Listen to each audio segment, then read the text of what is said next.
Good evening, everyone, and welcome to the Book Club of California's Member Appreciation and Book Launch event. It's a combo event tonight. Before we present the Book Club's 244th finally made publication, which some of you have already seen, or if you've watched the rotating PowerPoint, you have an idea what's in store. I just want to thank you all for your support of the Book Club of California. It's because of your support that the book club can continue our important work to preserve and promote the history of the book and the book arts, with our special focus on the history and the literature of California and the West. With our members by our side, the book club is proud to be part of San Francisco's thriving book arts community and a leader in the bibliophilic community nationwide.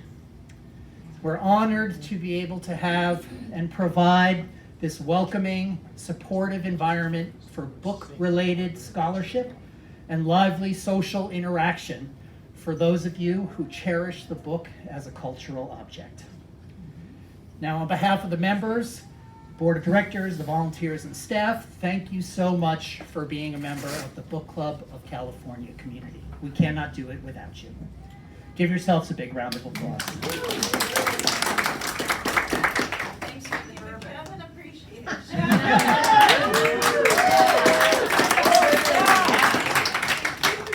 Okay, now for the launch of the Book Club's 244th finally made publication, our trip to the Yosemite Valley and the Sierra Nevada Range, and a short account of our trip to the Sierra Nevada Mountains by Lilius Napier Rose Robinson.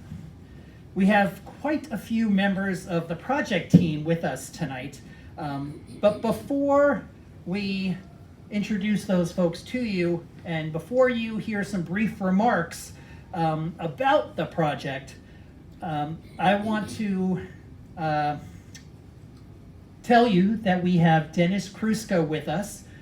He's going to tell you about the fascinating author of this publication and the subject of her journals. Dennis Kruska contributed to the introduction for the book and the extensive endnotes. But before you hear from him, I want to first introduce Elizabeth Pomeroy, the Publications Committee champion, who will recognize all the members of the creative team. Come on up. We didn't do a sound check, so let's make sure we can. All right, how does it sound? Great. Sounds good? All right, hello fellow book lovers. I'm so happy to meet a lot of you that I have not met before. And of course, I love being called a champion, but the real champions are the people that I'm going to introduce to you, the project team. We begin with Denny Kruska, introduction and notes, major authority on Sierra Nevada history. He is the man. So Denny Kruska is here, and you will hear from him shortly. Denny? We also have Dina Pollock, designer. Her handsome design and printing for this publication make it a thing of beauty.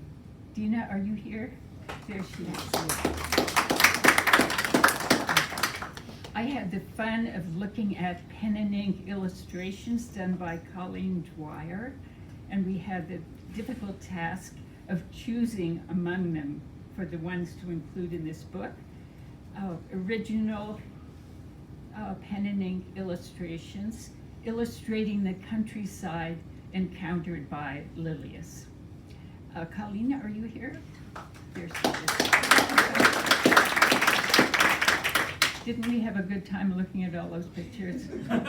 Oh, it was so hard to choose.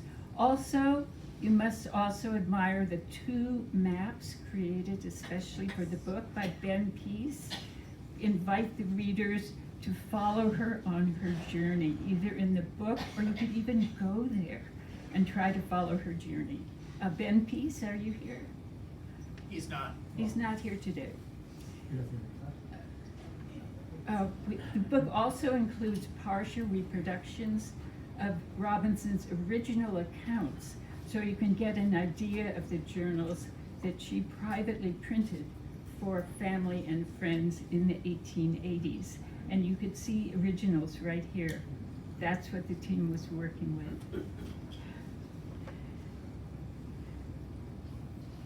Julianne Coleman of Book Island produced the gorgeous deluxe edition of 25 copies, created a paper over boards, binding with goatskin parchment edges, an elegant book. The cover sheets were designed by Becca Josephson of Brooklyn, New York, to complement the covers of the original journals printed by Dina Pollock. There's a cloth slipcase and paper enclosure for the map and the reproduced journals.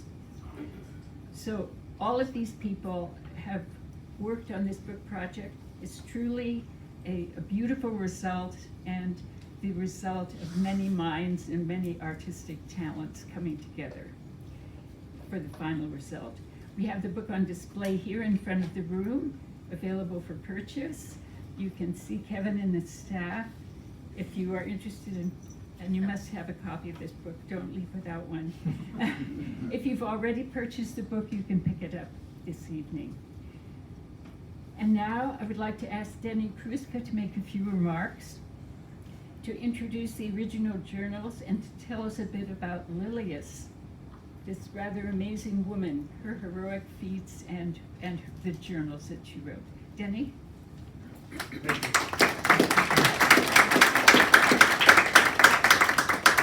Thank you, Elizabeth, and thank you, Kevin, for inviting me here tonight, too. Hello, everybody.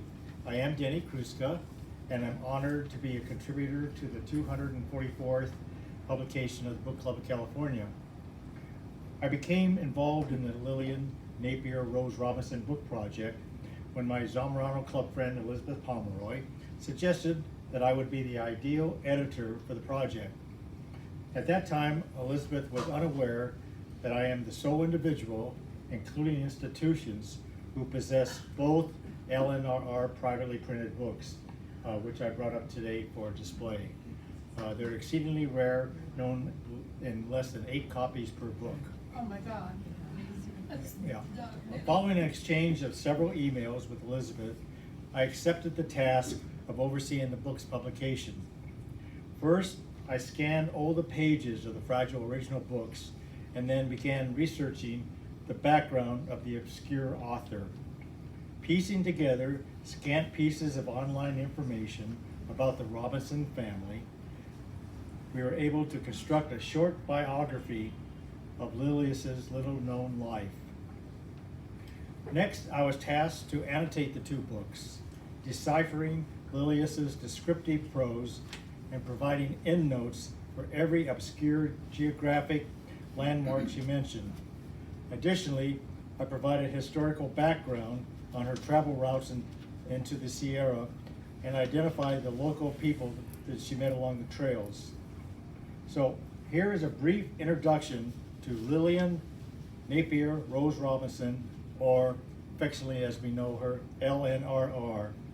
A glimpse of her remarkable fortitude as a Victorian woman of the 19th century, and an overview of her 2 slim volumes. Lilius Napier was born on August 15, 1859 in Selkirk, Scotland, the second daughter of William Napier and Louise Mary Lloyd. Selkirk is a small town and historic royal borough in northeastern Scotland. After her family moved from her birthplace in Scotland to London, Lilius was educated in private school as befitted the family's prominent social class. At school, she participated in languages in her teenage years and even participated in country balls for the elite at the London Hotel, delighted by the local quadrille band. During the Victorian era in England, women's roles were subject to stringent limitations, which significantly restricted their lives. Lilius, who was raised with these rigid stereotypes, found herself without the opportunity for a college education, unlike her brothers. She remained dutifully at home until 1881, when at the age of 21, she married William Rose Robinson. Lilius and William hastily relocated to Hanford, California, thereby Yeah. breaking free from the Victorian constraints imposed upon women. Her Sierra Nevada exploits are notable because physical exercise was considered inappropriate for women in the 19th century, fearing it would harm their fertility. While equestrianism was popular among women, they were expected to protect their modesty. Riding a horse in any mode other than side saddle or even a bicycle was frowned upon.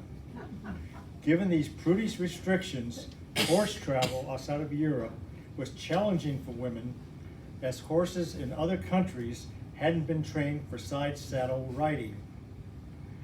World traveler and author Therese Yelverton, in her 1874 book, 50,000 Miles of Travel Around the World, wrote, "Side saddles are anathematized as a tyrannous invention of the enemy, man, to force women lopsided through the world like a crab and cripple her from going ahead like himself.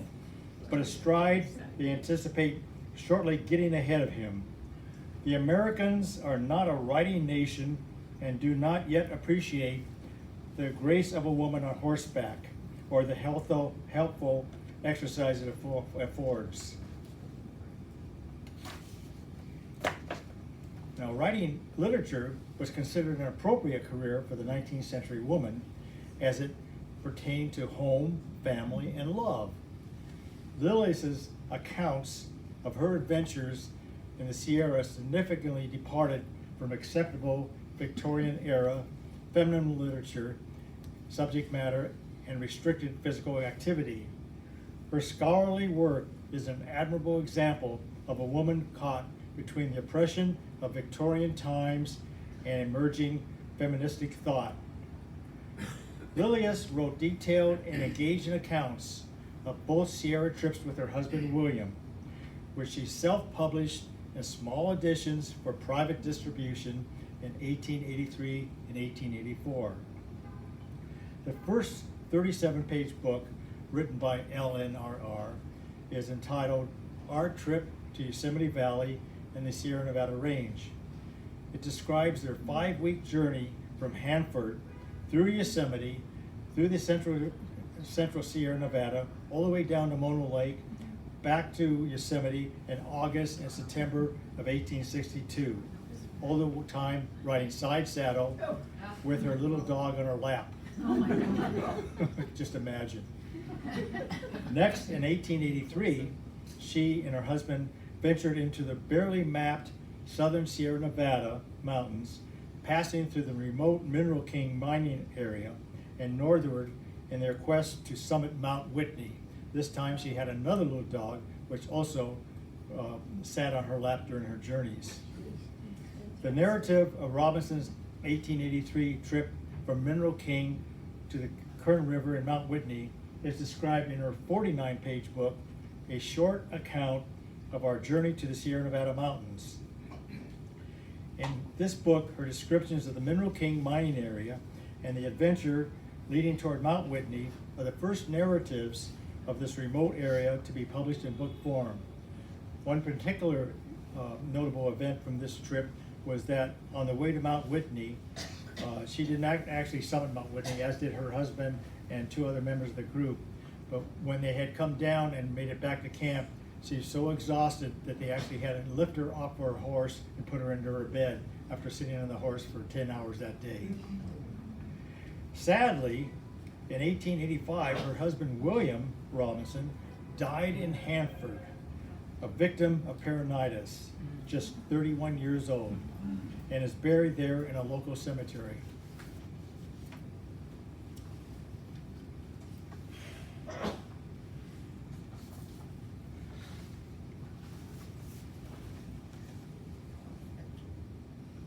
Staple problems.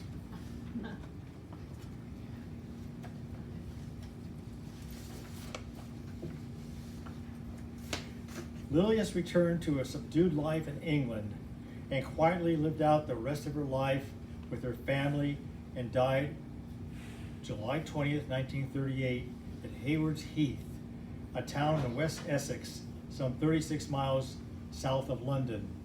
There are a couple other episodes in her life that I don't want to go into details that I discovered during my research that are presented in the book about her life when she did return to England, but later on she did move back with her family. Her two rare books were privately printed in London by J. Martin and Son and are known from less than 7 copies of each volume, mostly held in institutions. I've been fortunate as a collector to own a copy of both slender books. Until Lloyd Curry and I included bibliographic descriptions of her rare books in our comprehensive 1992 bibliography of 19th century literature of Yosemite, LNRR's books were unknown to the literary world. We are pleased that finally Lilius is receiving her rightful dues as an unbounded and adventurous Victorian lady and authoress. Thank you very much. Yes, ma'am. Since these are such rare volumes, Yeah. were you willing to share how you happened to come across the two Yeah. volumes? Yeah, I How you found them? Yeah, I've been a rare book collector of Yosemite material for over 40 years. One of them came from Dawson's Book Company, and another one was from some obscure auction thing. I've had the first one for about 25 years, and it took me about 15 years to find the other one, and it's just luck, because they're so rare. Bancroft has one, Yale has one, a couple other institutions have one. Another fellow collector that I did the bibliography with, Lloyd Curry, has one. I don't know, Jim Snyder now has one also. I don't know of anybody else that has a private copy. Bravo, bravo. Yeah. How many do you think originally were I have printed? no idea. I tracked down. 50 maybe? No, I don't think so. I tracked down the book company that she published it with. There are no records from that book company, but I doubt, I think it was for family and friends. You know, say she did 50. Well, when you have an edition of 50, at least maybe 10 or 15 will show up since 1883, and they haven't. Oh. So I think it was a very, very limited edition. She did them mostly in tribute to her husband. Before he died, she wanted to get him out there. I don't believe she knew he was going to die of peritonitis, but it was a small edition. Also, they weren't wealthy people either, so you know, it cost some money Oh, they to. weren't? No. Well, he was. He actually was. And he moved to Hanford, believe it or not, and he started at the Hanford Waterworks. And he also owned a lot of land there. He and his brother. They also made the second most ascent to the back of Half Dome. Believe it or not, he was really quite the adventurous guy. But he knew her from when he grew up in London, and so he went back there and grabbed her when she was 21 years. And they moved to California, and she never looked back until after he died. So, but I don't think there were 50. Yes, ma'am. Never looked back. Tell me she began to ride astride at some point. No. No? No, you when you get the book, okay.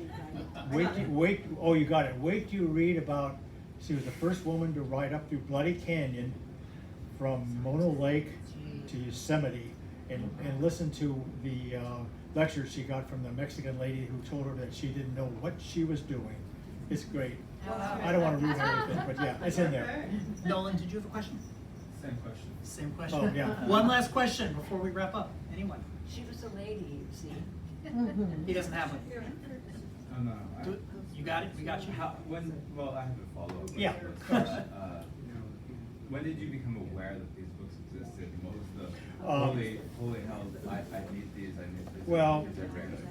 yeah, as I mentioned, in 1992, a fellow collector and myself wrote the bibliography of Yosemite from 1839 to 1900. And during our research at Bancroft Library, we found a copy of it. Nobody had one at that time. It was the first time that we ever heard about it. And it's being a collector, once you find these things, you start looking for them. And I was always intrigued because I was intrigued because LNRR.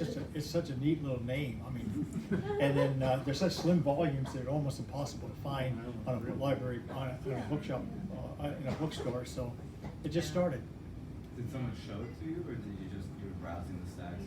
And The one from Dawson's, they knew I was after it, so And then- I got it from them. The other one, it was just serendipity that I found a book catalog that had it listed. No one knew who LNR how did you was. know that the second one existed? Oh, well, one library, I think Yale had one of them and Bancroft had the other one, so that's how we knew both of them existed. Because they're both described, if you read my descriptions up there, that actually came out of the bibliography, they both were described by us. So do you jump up and down when you finally get one? Yes. Yeah. I'm a little bit more subdued. In fact, Please join me in thanking Dennis Kruska for being with us tonight. And we invite you to come look at the two original journals here under the exhibition cube if you're interested in checking them out. If you are interested in getting a copy of the book, you can see me. We have some order forms up here. There are copies available, and maybe some of the folks here in the room will sign it for you. Thanks everyone for coming to our member appreciation event and our book launch. There's still some more food and beverage out if you'd like to grab something, and then check out the book. Thanks everyone, and Happy New Year.